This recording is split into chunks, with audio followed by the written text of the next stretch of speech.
Vous écoutez Éclosion, un podcast imaginé par Éclore Éducation.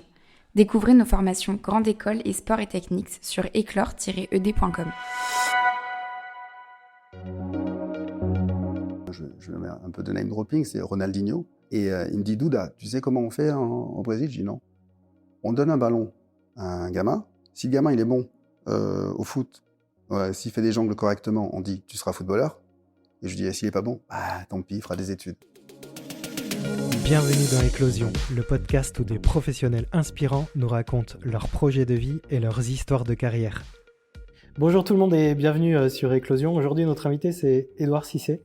Alors, Édouard Cissé qui va non seulement nous parler de sa carrière de footballeur, mais aussi de son parcours du jeune garçon de Pau au vertige du très haut niveau. Bonjour Édouard, ça va ? Salut, ça va ? Ça va, bienvenue dans Éclosion pour ce nouvel épisode. Merci d'avoir accepté cette invitation. Merci pour l'invite. Et déjà. c'est un vrai honneur de t'avoir, parce que comme je te l'ai dit tout à l'heure, moi je suis de 1983, donc j'ai suivi ta carrière, peut-être un peu plus à l'Olympique de Marseille qu'au Paris Saint-Germain, je dois l'avouer, mais bon, chacun son club. Bah oui, c'est clair. Voilà.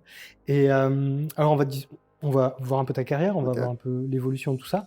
Comme je l'ai dit, on va parler de football, mais pas forcément de football palmarès, on va plutôt parler de toi, comment tu t'es senti, ta carrière, comment elle a évolué dans le football, le côté vestiaire peut-être aussi, et plutôt la mentalité du joueur Édouard Cissé. Ça me va. Ça te va ? Ça me va. Super. Alors déjà, tu viens de Pau et tu as passé toute ton enfance dans le Béarn, enfance et adolescence. Oui, je suis natif de Pau. C'est ça. Voilà, jusqu'à 19 ans, j'ai vécu à Pau, donc j'ai fait toute ma scolarité à Pau, l'école Henri IV. École Henri IV, ok. Ouais, je ne sais pas si elle existe encore. Henri IV, alors moi j'ai en face des Halles, et donc et après Marguerite de Navarre, le collège Marguerite de Navarre, lycée Lubarton. Et Marguerite de Navarre, oui, ok. Ouais, la totale. Ouais. C'est la voie royale, on m'a dit. T'es resté centre-ville, quoi. Ah ouais, on m'a dit c'est la voie royale pour l'excellence. Et donc c'est école Henri IV, Marguerite de Navarre, Margot, et lycée Lubarton. Et après, je suis passé un petit peu ici. T'as fait quelle voie ES. Au ES. Ok, économique social. Et après fac. Et après fac Sciences Éco. Fac Sciences Éco ici, juste à côté. Exactement. Juste à côté je suis passé tout à l'heure en voiture. Ok, donc ça c'est. Ça c'est voilà, c'était baquet. Et c'était quoi le jeune Édouard Cissé à Pau? Football passion, des grands frères, c'est ça? Ouais, j'ai des demi-frères, donc j'étais le petit dernier. Il y avait un vrai écart entre moi et mes demi-frères, donc du coup je les suivais partout. Ouais. Et ils faisaient du foot. Et donc comme le petit frère il suit tous les grands frères, et donc j'ai fait du foot parce qu'ils faisaient du foot, et j'avais une bonne motricité. Ouais. Donc j'étais relativement bon, ça m'a vraiment plu. Et à la cour de récré, tu sais, à cet âge-là, tu te fais des potes facilement, et puis on jouait au foot. Puis le foot, c'est facile, tu as juste besoin d'un ballon, de 2 pieds, et puis tu peux jouer partout, quoi. Et je pense que c'est pour ça que c'est le sport le plus populaire au monde. Ouais. Et puis, tu n'es pas obligé de parler la même langue. Donc, bon, à Pau, on parlait tous la même langue, le béarnais. Ouais. Mais non, c'était top, et ça me permettait de me faire des potes de mon âge. Ouais. Et donc, je pouvais jouer à l'école, comme en bas de chez moi. Comme en bas de chez toi. Comme en bas de chez moi, avec des mecs beaucoup plus grands. Donc ça, c'est assez intéressant, parce que comme j'étais habitué avec des personnes un peu plus grandes, ça me permettait, moi, de jouer aussi avec eux, de montrer ce que je valais. Déjà, à l'époque, tu étais plus défenseur Non, alors pas du tout. Moi, j'étais attaquant. Moi. Plus attaquant? Ah ben moi, je scorais. Hein. Ouais. Ah ben moi... ça, c'était ton plaisir de marquer des buts? Non, c'est pas ça, c'est quand t'es jeune, t'es fort. Et donc, il n'y a pas photo. Donc, naturellement... Tu sais, dans la cour de récré, il y a toujours une règle. Hein. Ouais. Si tu touches pas le ballon, c'est que t'es le plus mauvais. Ouais, c'est ça. Et je sais pas si dans ta classe, enfin, je pense dans toutes les écoles primaires, on faisait ça, c'était le jeu du chou-fleur, tu sais. C'est-à-dire que tu choisis chou-fleur. Une fois que t'as gagné, voilà. Une fois que tu as gagné, tu choisis, bon, là, je prends Paul. Oui, tu choisis. Et voilà, bon, moi, j'étais toujours le premier. Et par contre, tu avais de temps en temps un Mathieu. Ah, bah non, c'est pas moi qui prends Mathieu. Bah non, si, voilà. Ça me rappelle des souvenirs. Et du coup, j'étais toujours le premier. Et puis c'était assez drôle, parce que voilà, c'était assez sympa. Donc, ça m'a plu, tu rigoles. Je connaissais ça, mais je connaissais pas le chou-fleur. C'était pas chou-fleur? C'était pas chou-fleur. Non, il y avait des capitaines, tu vois, voilà, qui capitaine d'équipe. Et nous, on changeait à chaque fois. 2 capitaines, bam, bam. Et puis après, on changeait à chaque fois, c'était assez sympa. Et du coup, c'est là où tu vois un peu la dureté des cours de récré. Hein. C'est clair. Parce que quand tu es toujours dernier, c'est la guerre. Ou quand tu joues et que tu reçois jamais le ballon, voilà. Et très tôt, c'est là où j'ai compris certaines choses. C'est-à-dire, quand tu es bon, tu reçois toujours le ballon. Quand tu es mauvais, tu ne reçois jamais. Oui, c'est clair. Malheureusement. Et ça représentait quoi pour toi, le football, justement, à cette époque? C'était le jeu, c'était une façon de s'évader, c'était le plaisir, c'était quoi? C'était un truc d'enfant, quoi. Le jeu, pour moi, c'était l'occasion de jouer avec un maximum de personnes, de potes, de différentes tailles. Tu te challengeais déjà sur la taille, Non, mais le sport, c'est quand même assez sympa. Tu peux jouer avec Benjamin qui fait 1m10, avec Ibou qui fait 1m90. Enfin, c'est assez sympa. Et puis, c'est une habileté technique, le football. Oui, c'est cool. bien sûr. Et moi, j'aimais ça. Parce que, comme je t'ai dit, j'ai des grands frères plus âgés. Donc, comme si j'étais un fils unique. Il y a une dizaine d'années de différence. Ah oui, il y a une dizaine d'années de différence. Avec le plus jeune. Donc, après, parfois, c'était 15 ans. Donc, c'est comme un fils unique. Donc, le foot, pour moi, c'était la campagnonnade, d'être avec des potes, rigoler. Ouais, c'est ça. C'était ça. Et tu avais des modèles de joueurs qui t'inspiraient à l'époque, quand tu étais petit? Ouais, je vais te dire, je regardais tous les métis. Je sais pas si tu as vu, je suis métis. Donc, je regardais tous les métis parce qu'à la télé, c'était important. Jeannot, il est quand même un peu foncé, donc c'était plus José Touré. José Touré, ouais. José Touré, donc on est en 83, 84, donc j'ai 6-7 ans, donc je regarde un petit peu. Ouais. Et après, sinon, ça a été on est en 88. C'est l'équipe des Pays-Bas qui est championne d'Europe avec Gullit, Rijkaard et Van Basten. Et c'était Gullit, Gullit. Plus Gullit que Rijkaard, parce que à l'époque, j'étais un buteur. Un buteur. À l'époque, tu regardes. Mais tu étais buteur en Ligue des Champions, mais pas contre ton camp. Ouais, non, mais après, et je t'expliquerai un peu, tu vois, trouver ton utilité. C'est-à-dire quand, dans toutes les équipes jeunes, j'étais devant, meneur de jeu, offensif, et puis plus tu montes, tu fais un choix. Soit tu veux réussir et tu trouves ton utilité et tu acceptes de jouer, peut-être offensivement. C'est exactement ça. Parce que j'étais en concurrence avec pas mal de bons joueurs, donc c'est un choix de ma part aussi. Et après, tu acceptes de marquer moins. Oui. Après, tu joues pour le collectif, tu as ton rôle, effectivement. Après, presque une mission, quoi. Après, toujours pour le collectif. Mais en bas âge, c'est ce que j'explique souvent à mon fils. Plus individuel. Si tu veux te faire remarquer, c'est la perf. Oui. Tu te rappelles du moment exact où tu t'es dit là, ça peut devenir ma vie, le football? Tant que j'avais pas signé pro, c'était compliqué. Donc, en étant honnête, quand tu es petit, tu rêves à devenir footballeur professionnel, mais tu sais même pas toutes les étapes qui te restent à faire pour atteindre cet objectif. Donc, c'est du vent un peu. Par contre, là où tu te dis que ça peut être ma vie et que ça va très certainement l'être pendant au moins 5 ans, c'est quand je suis à la fac et je vais au Quick, justement, rejoindre une personne qui va devenir mon agent et qui me lie le contrat, la proposition du Paris Saint-Germain. D'ailleurs, c'est un contrat particulier qui, quoi qu'il arrive, si je signe, j'allais signer professionnel. Donc, c'était un contrat à l'époque. Tu avais la possibilité, c'était 2 années espoir, 3 années pro. D'accord. Et on avait glissé une clause. Une clause, Si je faisais un certain nombre de matchs la première année, automatiquement, la deuxième, je basculais professionnel. Donc, c'est là, à ce moment-là, quand j'ai signé, je me suis dit, mais quoi qu'il arrive, dans le pire des cas, dans 2 ans, je suis pro, quoi. Donc, c'est là, Donc, c'est à 18 ans et demi, 19 ans. Là, tu jouais au POFC. Au FC Au POFC. Du coup, c'était le FC Pro. C'était le FC Pro à l'époque. En National 2. Et je te dis, quand je signe, c'est entre midi et 2. Et à 14h, j'ai un TD de statistiques. Et autant te dire mais là, tu étais déjà dans ta tête. Autant dire que le TD, il était fini, quoi. Il était fini.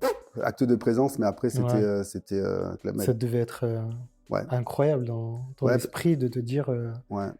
Même si tu réalises pas trop, mais tu sais juste que tu as sécurisé ton année prochaine. Donc, il te reste 6 mois à gérer. Et comment tu gères? Tu avais le stress des partiels, il faut avoir des bonnes notes ou pas. Mais là, tu te dis, quoi qu'il arrive, c'est pas grave, quoi. Mais tu y allais quand même? Enfin, je veux dire, tu allais sérieusement sur les études jusqu'au mois de février, C'est ce que je te dis. Tu sais, c'est très difficile en te disant, dans 6 mois. T'as pas fini ton année alors, du coup? Non. Non, franchement, on va pas se mentir. Je suis allé jusqu'à février. J'ai eu les résultats des partiels. J'ai pris une rêche en stats. Après, c'était compliqué, quoi. Je venais à partir d'avril parce que c'était sympa. C'était sympa et ça me manquait un petit peu de revoir les potes, les amphis et tout ça. Mais après, à partir de mai, je me projetais déjà. Et puis après, tu passes de soirée étudiante à la Ligue des Champions sans transition. Ouais, exactement. Sans transition. Et là, c'est quoi ta psychologie, là, à ce moment-là J'ai mis du temps parce que quand j'arrive à Paris, je suis quand même encore dans le côté un peu festif, camarade. Tous les gars avec qui je porte le maillot du Paris Saint-Germain, c'est mes potes dans ma tête. Et très vite, j'ai compris que non, c'est mes collègues de travail. J'ai trouvé que c'était mon métier. Enfin, j'ai compris que c'était un métier. C'était plus seulement un. Mais c'est pas comme quand tu étais au FC Po. Au FC Po, tu jouais avec tes copains. Ouais, pas tous, mais pas globalement, tous, parce que c'est quand même un bon niveau. Ouais. Mais c'est des potes. C'est des potes. Ça va. Là, j'ai compris que c'est des collègues de travail. Ouais. Collègues de travail, c'est le gars qui a le même poste que toi, qui est en préformation depuis l'âge de 13 ans, qui n'a pas vu la lumière voilà, depuis l'âge de 13 ans, tu vois. Et là, il voit un mec qui vient de Pau, c'est la avec concurrence, un accent, avec des Converse, un pantalon velours, un accent. Franchement, qui vient, on ne sait même pas d'où il vient, il n'a pas de track record. C'est compliqué, il arrive directement, il s'entraîne avec les pros. Là, c'est compliqué pour certains, et moi, Toi, tu prends les choses... Moi, sur le coup, je me dis, super les gars, on a le même âge, c'est génial. Ah, franchement, non, c'était pas du tout ça. Hein. C'était la rivalité. La rivalité, il y a la jalousie. Et au début, c'est dur. Je sais pas si tu t'y connais, mais Greg Paisley, ça dit quelque chose? Gregory Paisley, c'était un ancien joueur. Gregory Paisley, ça me dit quelque chose. Il est consultant chez Bein, et il a joué au Paris Saint-Germain, et on était en chambre ensemble. Ils nous ont mis en chambre ensemble. Stage de préparation pendant 15 jours. On s'est pas parlé pendant 12 jours. Incroyable. J'avais rien à lui dire, il avait rien à me dire. Donc quand tu faisais l'entraînement, tu es dans la chambre, et lui, il allait jouer à la PlayStation avec des gars de l'époque. Donc moi, j'étais tout seul. Il revenait le soir. Mais là, ça a dû te forger un mental de ouf, quoi. Sur le coup, tu dis, les mecs, je peux comprendre, hein, j'arrive, c'est moi qui viens de l'extérieur, je suis la pièce rapportée. Et quelque part, j'ai compris avec le temps que ils avaient un peu les boules. Ils étaient un peu déçus parce qu'ils ont fait toutes les gammes, toutes les classes. Et moi, j'arrive de Pau. Ils voient mon accent, le détachement que j'ai par rapport au foot aussi, quoi. Donc au départ, c'est dur, mais après, Greg, par exemple, c'est devenu un très bon pote, quoi. Oui, voilà, c'est ce que j'ai à dire, mais après... Il n'a pas le choix une fois que tu es sur le terrain, finalement, ce qui compte, c'est la victoire. Ce qui compte aussi, c'est pas forcément la concurrence, tu vois. Il y a une certaine forme d'osmose, et puis tu te crées des... C'est là où j'ai compris, c'est-à-dire qu'au départ, tu sais, dans le côté amateur, tu essaies de gagner la camaraderie de l'autre en étant fun, en allant boire des verres à droite et à gauche, en étant cool. Au sport de haut niveau, tu gagnes le respect de l'autre en étant fort. Ouais, en étant pro et en étant fort, quoi. Pro, tout le monde l'est. Tout le monde l'est. Performant, pas tous. Pas tous. Tu vois? Tu vois la différence? C'est-à-dire que moi, quand je suis arrivé, très tôt, j'étais remplaçant avec les pros. Quand je jouais en pro, j'étais fort. Et puis, quand tu fais un match de Champions League contre le Bayern, et que ça fait 4 mois que tu es là, tu marques contre les mecs, ils n'ont qu'une envie. Ouais, ça dépend comment on le prend, le truc, exactement. On pourra revenir dessus. Mais quelque part, les mecs, on est 18 à l'époque, et donc tous ces gars-là, les Greg Paisley, Pierre Ducrot, ils sont dans les tribunes. Moi, je suis sur le terrain. Je ne sais pas ce qu'ils pensent dans leur tête. Ils disent peut-être qu'il vaut mieux qu'ils se crachent. S'ils se crachent, c'est bon pour moi. Et quand tu ne te craches pas, et qu'à la fin, tu gagnes 3-1, et que dans le vestiaire, tu gagnes le respect. Ça ne veut pas dire qu'ils te kiffent, hein, qu'ils t'apprécient. Hein. Non, mais tu as gagné le respect. Rien à dire. Tu as gagné ta place, quoi. J'ai gagné le droit de... tu peux ne pas l'aimer ou quoi que ce soit, mais on comprend pourquoi ils sont allés le chercher. Maintenant, on sait pourquoi. Et après, le match d'après, tu joues contre le Marseille, et puis après, tu fais tes matchs, tu es en équipe de France Espoir, où là c'est le Graal, quoi. C'est une génération de malades. Tu l'as dit tout à l'heure, quand tu es arrivé au Paris Saint-Germain, tu avais peut-être une petite forme d'insouciance, tu vois. Ah oui, carrément. Ça t'a protégé, ou au contraire j'ai envie de... Cette insouciance, je l'ai toujours gardée. Alors, au départ, c'est de l'insouciance. Et après, je me dis des deux choses l'une. Très tôt, j'ai compris que ce que je faisais, c'était super de gagner ma vie en faisant du foot, mais je fais que du foot. Quand je dis que du foot, c'est pas pour minimiser le fait que, mais je sauve pas des vies. Très tôt, je l'ai dit, ça, on sauve pas des vies. Je sais pas si tu as regardé le documentaire de Luis Enrique, où à un moment donné... non, je l'ai pas regardé. Tu regarderas, et à un moment donné, il dit... jusque-là, Lucho, il m'énervait un peu, mais là, sur cette séquence-là de 4 épisodes, sur cette série-là, il a gagné mon respect dans le sens où il dit quelque chose. Il dit la chance qu'on a, nous, les footballeurs, c'est qu'on est bon dans un domaine où il y a beaucoup d'argent, point barre. C'est vrai. Et très tôt, moi, je l'ai dit, ça. Je dis, moi, je sauve pas des vies. Franchement, qu'on gagne ou qu'on perde, on est triste, mais il n'y a pas mort d'homme. Et donc, j'ai ce recul-là. Donc, cette insouciance s'est transformée en prise de recul. Très tôt. Donc, c'est ça, c'est une prise de recul sur... c'est une prise de recul qui, au départ, me protège. Mais après, je sais que pendant les 15 ans où j'étais professionnel, elle a été une force pour moi. Parce que ça m'a permis de te relâcher. Un, de me relâcher. Deux, de ne pas trop me prendre pour quelqu'un quand je gagne un match, ou qu'on me disait que tu es le meilleur, ou que tu gagnes des titres. Okay. et pas être trop downfall, tu vois, ou trop à la ramasse, ou trop abattu si je perds un match, ou si je me fais critiquer, ou si je suis nul. Oui, voilà. Tu vois, c'est la vérité de ce match-là. Voilà, c'est la vérité de ce match. Ouais. Donc c'est pour ça que 90 minutes.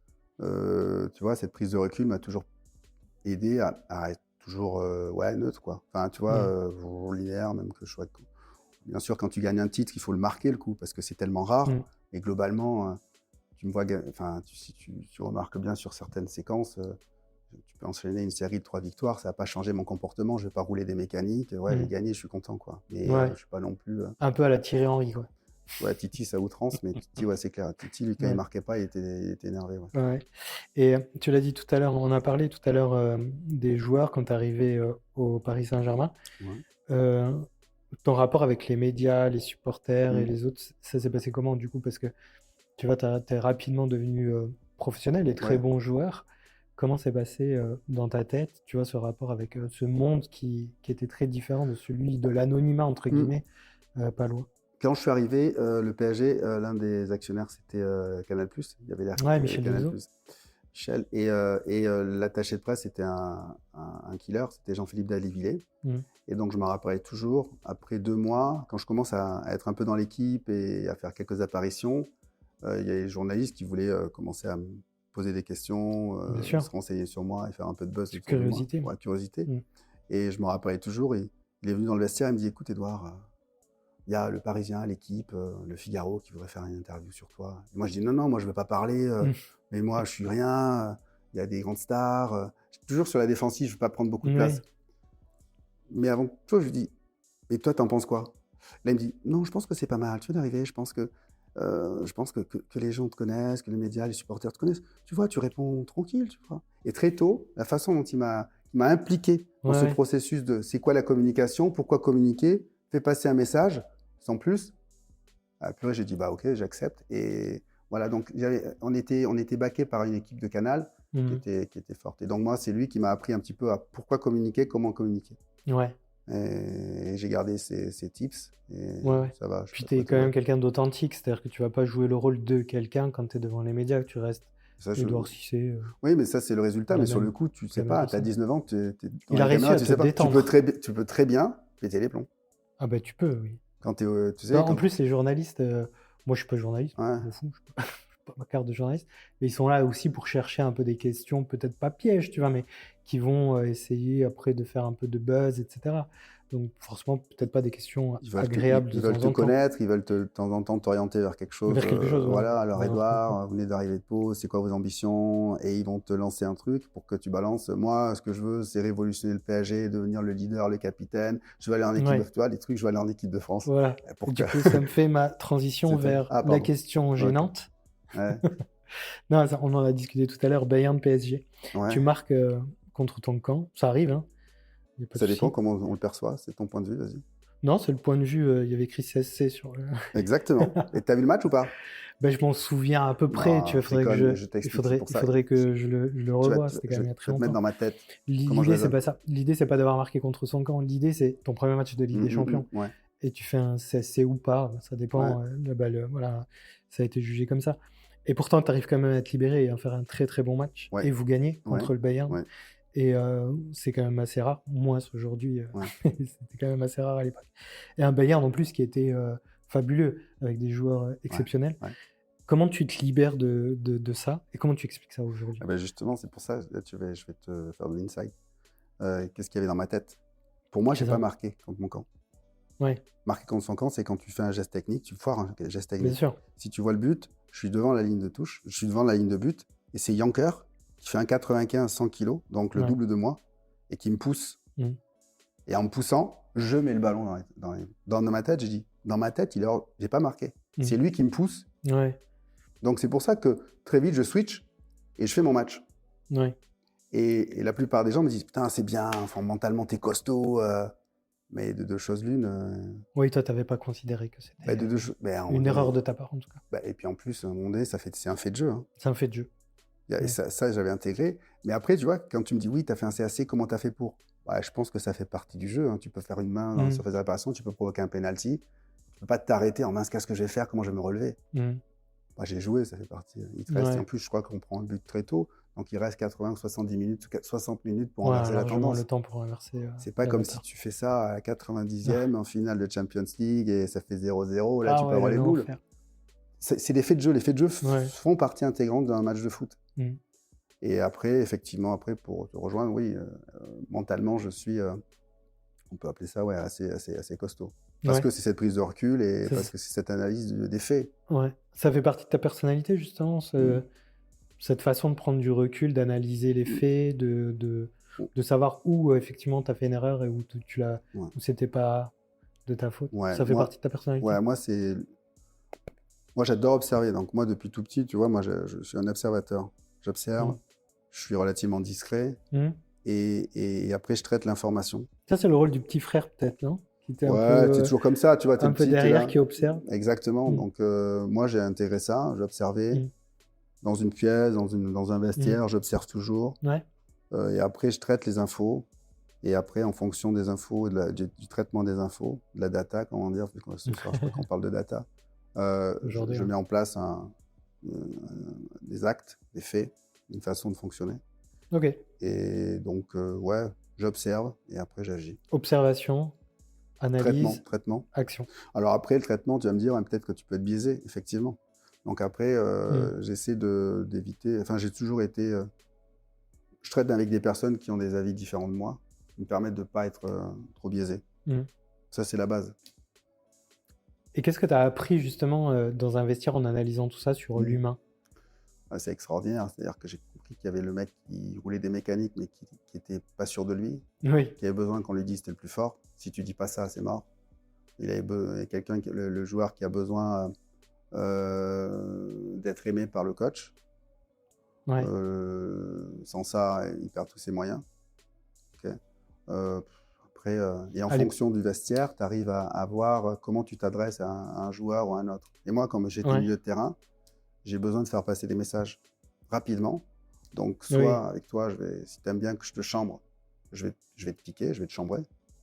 Après, il y a peut-être mon latéral droit, il faut le cajoler, donc je lui dis les choses, mais de manière un peu plus douce. Et ça m'a appris à comment faire passer un message. Et émetteur, récepteur. Et tu peux pas parler de la même façon à tout le monde et dire la même chose à tout le monde. Et par contre, le message, le fond doit être le même. À l'époque, en plus, il n'y a pas forcément de coach mentaux. Non. Parce qu'il y en a aujourd'hui dans les clubs sportifs, on peut être accompagné. Ouais, mais maintenant, il y a des ressources de partout. Moi, à l'époque... Mais à l'époque, il n'y avait pas. À l'époque, tu avais... Tu avais un peu ce rôle ou pas Non, mais à l'époque, c'était fou parce que, tu sais, une anecdote. Quand je suis arrivé au Paris Saint-Germain, je suis arrivé blessé, j'avais une pubalgie. Il était question comme opère. Et donc, j'avais 3 semaines de protocole. Et si au bout des 3 semaines, ma situation n'avait pas évolué, je me faisais opérer. Ça tombait à la même période où Vicente Lizarazu, lui s'était fait opérer parce qu'il a un problème de pubalgie. Il s'était fait opérer rapidement parce qu'il devait jouer la Coupe du Monde. Et du coup, on avait des acquaintances du Sud-Ouest. Et il raconte dans une interview qu'il lisait Dan Millman, l'athlète intérieur, donc ses livres. Et donc, du coup, je me suis servi de ces lectures pour lire ce qu'il disait, quoi. Et Dan Millman, c'est un développement personnel, quoi. L'athlète intérieur, prendre du recul, tout ça. Donc, j'ai lu ça. Ça correspondait bien avec la prise de recul que j'avais et ce que je ressentais. Et allez, on y va. Simplement. Est-ce qu'on perd une partie de soi en devenant joueur professionnel? Des choses qu'on a... Oui, parce qu'il faut se couper de ses émotions. Bah oui, parce que tu vois, 19 ans, quand je suis au Parc des Princes... Se couper de ses émotions? Ou les comprendre? Les comprendre, ça ne te permet pas d'être performant. Par exemple, quand tu es 19 ans, on te dit Édouard, on est un mercredi, Édouard, ce soir tu es titulaire. Bayern de Munich. Premier match titulaire. Comme tu dis, il y a 4 mois, j'étais au FC Pau. Qu'est-ce qui se passe? Il y a 4 mois, tu étais au Triangle. Si je dis, si mes émotions m'envahissent, la joie d'être au parc, sur le terrain, jouer contre Mehmet Scholl, Juncker, je ne sais pas s'il y avait Mathéos, mais Lisa et tout ça, je suis mort. Et si je dis, c'est mon job maintenant, je me coupe. Je coupe cette joie. Tu coupes, oui, mais sinon... Tu comprends, tu coupes. Switch off. Tu es obligé, tu n'as pas le choix, sinon tu es un fan. C'est vrai. Tu sers à rien. C'est vrai. Sitôt que dans la tribune, quoi. tu marques un but soi-disant contre ton camp, ah, c'est fini, tu cries, non, mais si tu te coupes de tes émotions, clac, boum.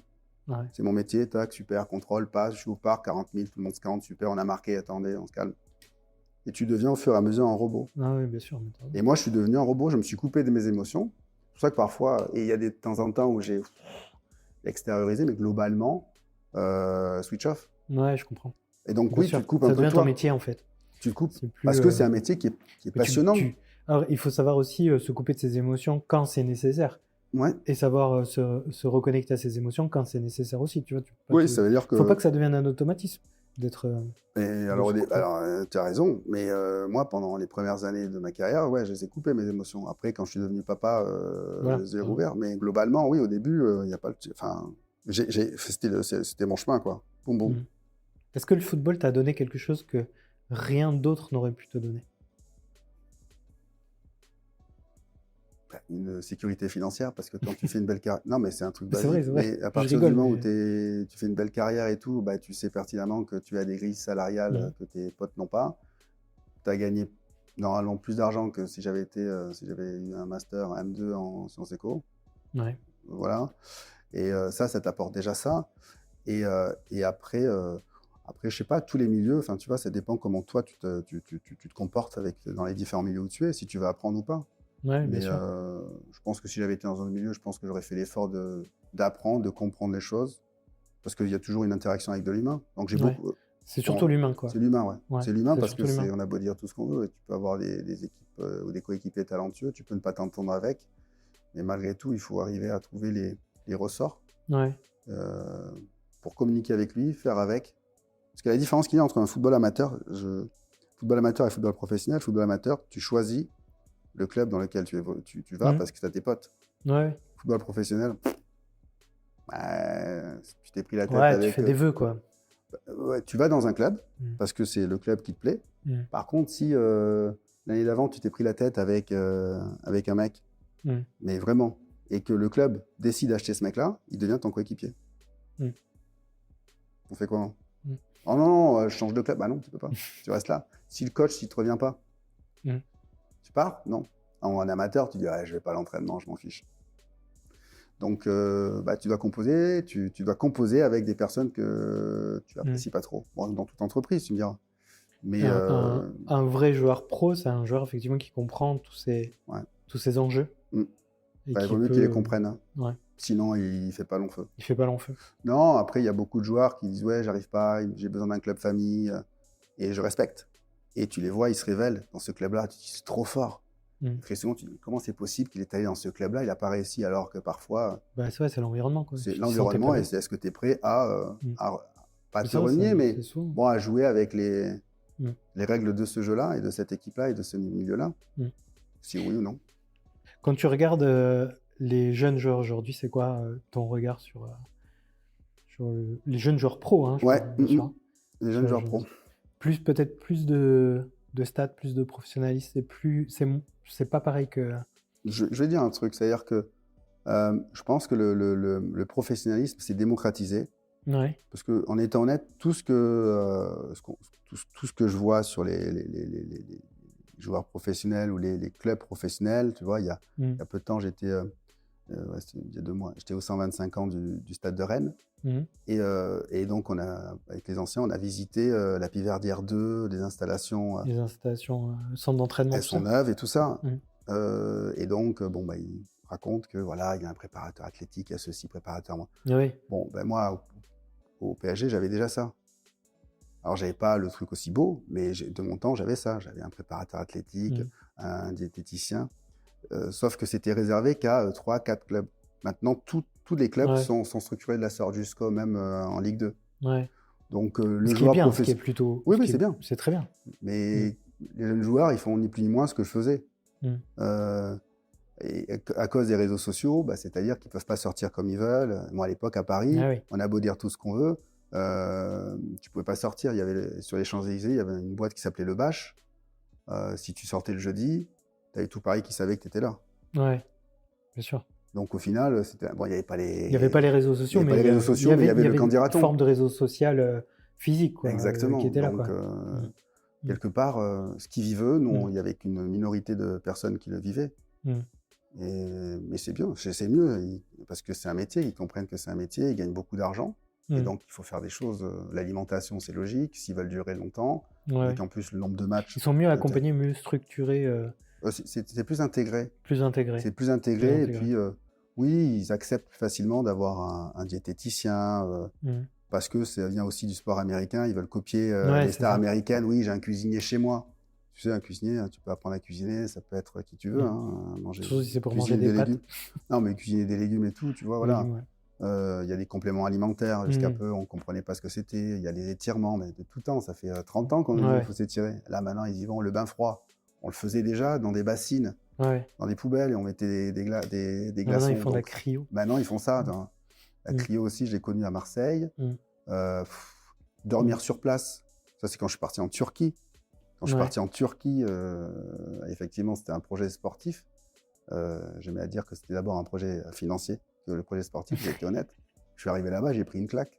Il y avait les infrastructures, tu pouvais manger après l'entraînement, tu pouvais manger sur place, et tu avais une chambre à l'année, donc tu pouvais te reposer. Ah ouais ? Bah oui, donc je suis arrivé, je me dis, c'est pas possible, on est en 2007.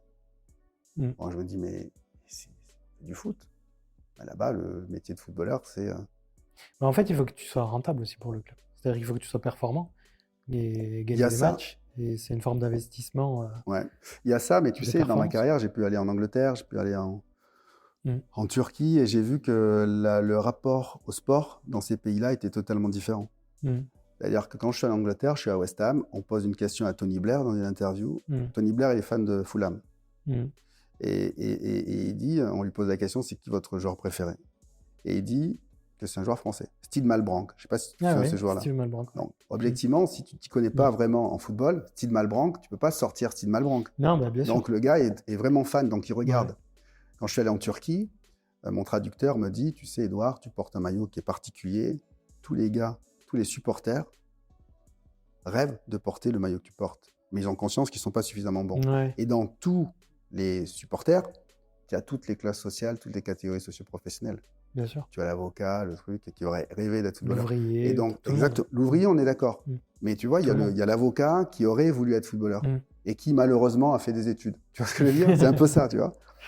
Donc, une autre anecdote, c'est, je vais mettre un peu de name dropping, c'est Ronaldinho. Donc, j'avais fait venir mon petit-neveu à l'entraînement, et puis Ronny joue avec mon neveu, et il lui donne un ballon. Et il me dit, Douda, tu sais comment on fait au Brésil? Je dis non.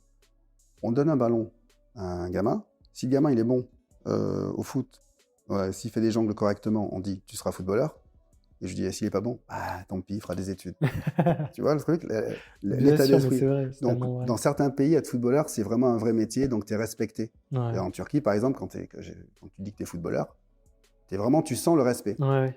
On va pas refaire la culture des pays, mais quand tu es en France, tu dis tu es footballeur, tu es catalogué un peu. Le sport, c'est pas la même chose, il faut le côté intellectuel en France. Par contre, dans d'autres pays, être sportif, aux États-Unis par exemple, être sportif, c'est énorme, tu vois. Ça te permet d'avoir des bourses. Donc, tu es vraiment. Dès l'université, même. Ouais, dès l'université. Il y a plein de. Donc, être sportif, on sait que c'est dur, on sait que c'est une élite. Tout le monde n'y arrive pas, il y a un côté sélectif. Voilà. Donc, voilà, je ne sais pas si j'ai répondu à ta question, mais globalement, tu te débrouilleras. Très largement. On a parlé tout à l'heure des réseaux sociaux. Est-ce que tu penses que les réseaux sociaux ont rendu les joueurs plus puissants ou plus fragiles? Plus puissants ou pas? Au niveau de la notoriété? Notoriété, au niveau de l'aura, tu vois. Moi, franchement... tu dis que le football... non, au contraire, parce que... Non, je pense que tout simplement, le footballeur est devenu une marque, un produit. C'est vrai, c'est plus un produit qu'autre chose. C'est plus un produit qu'autre chose. Lui, il pense qu'il a des followers, il est puissant, mais non, tu es simplement une marque. Tu vois. Avant, et un côté impersonnel, moi, je trouve qu'à l'époque, on était considérés comme du bétail. Ok. Je pense un peu à ma génération, on était plus, c'est grosso modo du bétail, mais au moins le bétail, c'est des vaches. Et donc tu as le paysan, il aime ses vaches. Tu vois. Oui, voilà. Donc, ce que je te disais, tu vois, les dirigeants, ils aiment, ils savent que. Et d'ailleurs, les chefs d'entreprise. Donc, tu vois la métaphore. Maintenant, même si les joueurs n'aiment pas trop, c'est un produit, quoi. C'est un produit on va mettre un peu de market. Donc, tu fais un bon match, on te met en lumière, on va spéculer sur ta valeur, quoi. Ouais. Et donc, c'est la spéculation, donc c'est un produit. Voilà. Et ta valeur, c'est quoi? Donc, moi, je crois pas, hein, mais du jour au lendemain, tu es un peu moins bon, 2 bad buzz, tout s'effondre, donc il n'y a pas de... Ouais, le prix, c'est pas la valeur, quoi, et inversement. Donc non, il y a un sujet de santé mentale dans le football. Oui, mais c'est bluffant, tu vois. Il y a quoi? Moi, j'étais avec Steve, et il m'annonce qu'il va sortir un livre. Steve Mandanda? Steve Mandanda. Et donc, du coup, donc on fait du paddle, il s'est transformé en super joueur de paddle, on a fait un double. Et il me dit, voilà, je vais écrire un livre, j'ai écrit un livre, il va sortir, et justement, il raconte son petit, c'est quelques mois après le foot. Je me dis, c'est pas possible, t'as pas pu faire un breakdown, quoi, c'est pas possible, t'as pas pu... Ouais, c'était compliqué pendant 3 mois. Putain, le mec, il a joué jusqu'à 40 ans. Ouais. Et c'est peut-être pour ça qu'il a joué jusqu'à 40 ans, peut-être qu'il était pas prêt, jusqu'à 40 ans, t'as fait une belle carrière et tout, c'est fou, quoi. Donc, imagine, je me dis, mais si toi, t'as eu ça, imagine... Le foot de haut niveau, c'est quand même précaire, on oublie. Hein. Oui, ça dure pas longtemps. Bah non, il y a des... Ça dure 10, 15, 20 ans. Non, il y a une stat qui est sortie, elle est vieille un peu maintenant, c'est la moyenne d'une carrière professionnelle, c'est 4 ans et demi. Hein. 4 ans et demi Tu sais, on pense tous que c'est 15 ans. Oui. Moi, j'ai fait 15 ans, mais je fais partie d'une minorité. Oui. Et il y en a plein qui signent un contrat de 2 ans et ciao, bonsoir. Ouais, c'est vrai. Non, mais sur la totalité des joueurs. Parce que nous, on pense forcément qu'aux joueurs... Ben oui, parce qu'on les voit, tu vois, c'est une pyramide, et les joueurs qu'on voit le plus souvent, c'est qu'on voit le plus souvent. Le top, le plus souvent, le top, 1%, on va dire, allez, encore. Tout à l'heure, tu disais, quand tu étais joueur, tu te coupais de tes émotions. Ouais. Aujourd'hui, que tu n'es plus joueur, le football, tu le regardes avec émotion ou... Non. Pas du tout. Non. Avec distance. Ouais, je regarde avec moi un match, je vais pas parler, moi. Tu vas pas parler? Je parle pas. T'as un club de cœur, un club ouais, j'ai un club, c'est le Real. C'est le Real? C'est le Real. Mais là, ça fait 2 saisons que... Ah, c'est pas depuis que Kylian est arrivé au Real. Pas de polémique. Depuis que Kroos est parti, depuis que Modric est parti, pour moi, c'était qui révélait. C'était pour moi Moi, je suis tombé amoureux du Real en 2003-2004 avec Monaco, quand on joue contre les Galactiques, on joue là-bas, et je suis arrivé à Santiago Bernabéu. Et le stade est magnifique, c'est comme un théâtre. Et j'ai vu arriver sur le terrain, j'ai vu Beckham, Figo, Ronaldo, Owen. C'est pas seulement des footballeurs, c'est des gars élégants, gentlemen. Et là, tu dis, pour moi, c'est ça le Real. Pour moi, le sport de haut niveau, c'est ma référence, c'est ça. Mon joueur, le joueur que... Mon fils, je lui dis, écoute, il y avait un joueur qui représentait pour moi, qui représentait pour moi les caractéristiques. Un joueur doit avoir l'élégance, c'est Kaka. L'intelligence, la prestance, j'adorais. T'es fort, tu vois, c'est ça. Et voilà, si je te dépeins un joueur, et ce que doit être un footballeur, ça devrait être ça. Et donc pour moi, c'était les joueurs du Real de Madrid, ils étaient comme ça. Ouais. Et donc là, la nouvelle génération de gamins, tu peux pas, ils réagissent mal, ils perdent le match, ils s'attaquent à l'arbitre. Ils invectivent l'équipe adverse, Rudiger, je peux pas possible. Ouais, même s'ils sont en dehors, ils sont cool ou quoi que ce soit, mais les attitudes, ces mecs-là, les Figo, les Beckham, ils avaient compris que c'était des exemples et que les jeunes joueurs les regardaient. C'est ça, et puis c'était des hommes qui avaient des responsabilités, tu vois, ils prenaient leurs responsabilités. Tu gagnes un match, tant mieux, tu perds un match, bah t'acceptes tes erreurs. Tu n'essayes pas de trouver des causes externes. Quoi, oui, tu es triste. Tu es déçu. Sûr. Quand, avec Monaco, on a battu le Real. C'est Raoul, le capitaine, qui vient dans notre vestiaire, parce qu'il y avait Fernando Morantes, donc ils sont comme deux frères. Et il est déçu. Il était éliminé par des sbires, enfin par des mecs, des escrocs, on va dire. Mais le mec, Raoul, il vient, il dit félicitations, profitez bien, vous avez mérité. Il n'est pas obligé de le faire, mais pour moi, c'est ça, un joueur. Ouais, okay, je suis d'accord. Pour moi, ça doit être ça. Tu dois être exemplaire, moi.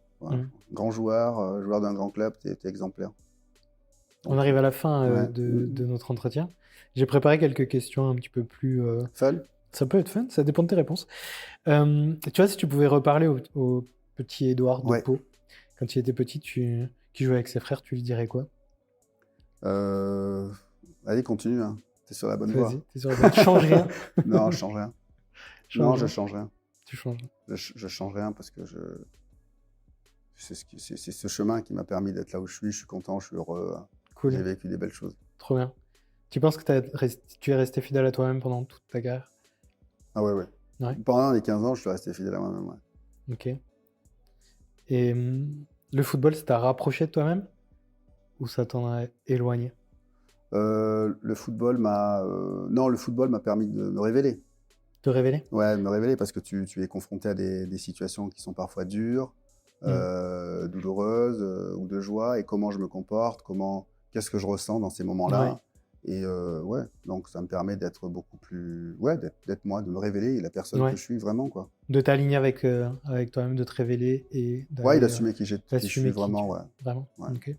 Et aujourd'hui, qu'est-ce qui te fait sentir aussi vivant que ces 15 années de carrière de football? C'est quoi Alors, pour répondre sincèrement à ta question, c'est vraiment pendant les 15 ans, ça n'a jamais été une parenthèse. Enfin, c'est-à-dire que ma vie, elle s'est pas arrêtée quand j'ai pris ma retraite. Hein. Bien sûr. Franchement, ce concept de petite mort, j'ai jamais compris. C'est une compris. transition. Moi, j'ai jamais compris le concept de petite mort. Tu vois, comme genre, ça y est, tu fais plus de foot et personne. Mais je respecte ceux qui... Je trouve ça dommage d'ailleurs.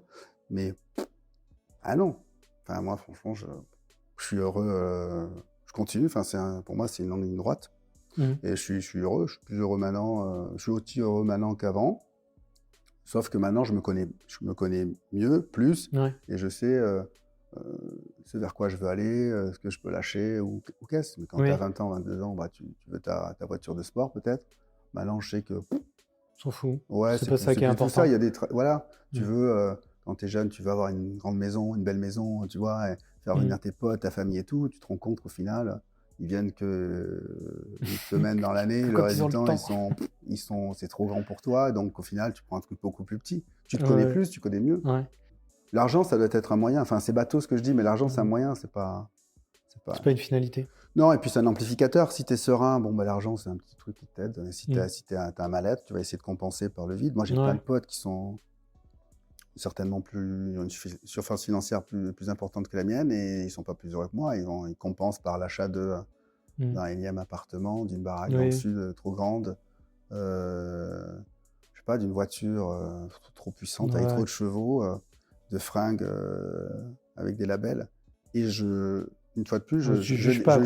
Je dis juste que moi, j'ai trouvé mon setup.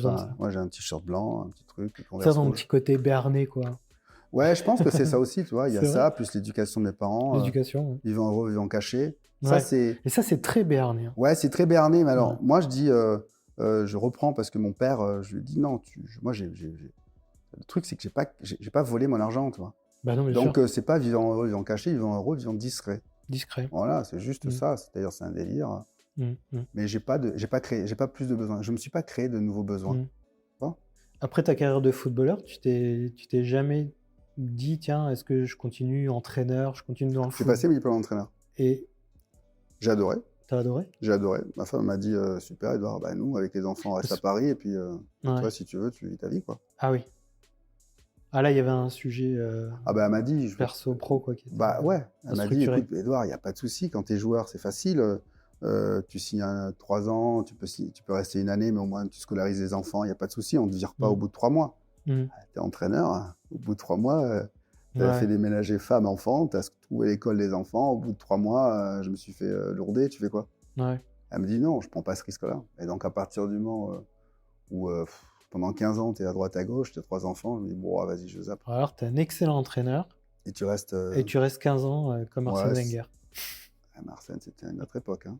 C'est une autre époque. Ouais, c'était une autre époque. Et puis lui, il est resté pour des raisons financières. Parce que... Mais ça t'aurait plu en tout cas.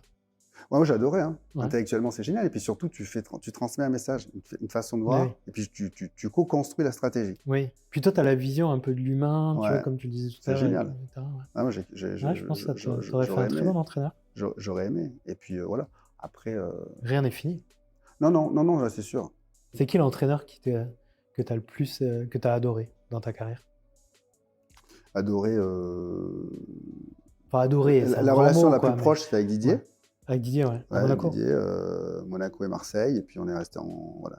C'est celui qui m'a le plus compris, celui qui m'a révélé, celui qui m'a expliqué que je suis joueur, mais pas que un joueur. Je peux être un relais, je peux dire des choses, je peux m'affirmer. Mais c'est vrai que vous êtes je ne connais pas Didier Deschamps, mais de ce que je vois de lui à la télévision, je pense que vous êtes très proche en personnalité, un peu détaché. On a des... côté basque. Ouais, il y a le côté basque. Ça c'est clair depuis le début. Ça a fité depuis 2003, le côté basque, ça c'est sûr. Voilà, après, il y a eu des bons entraîneurs.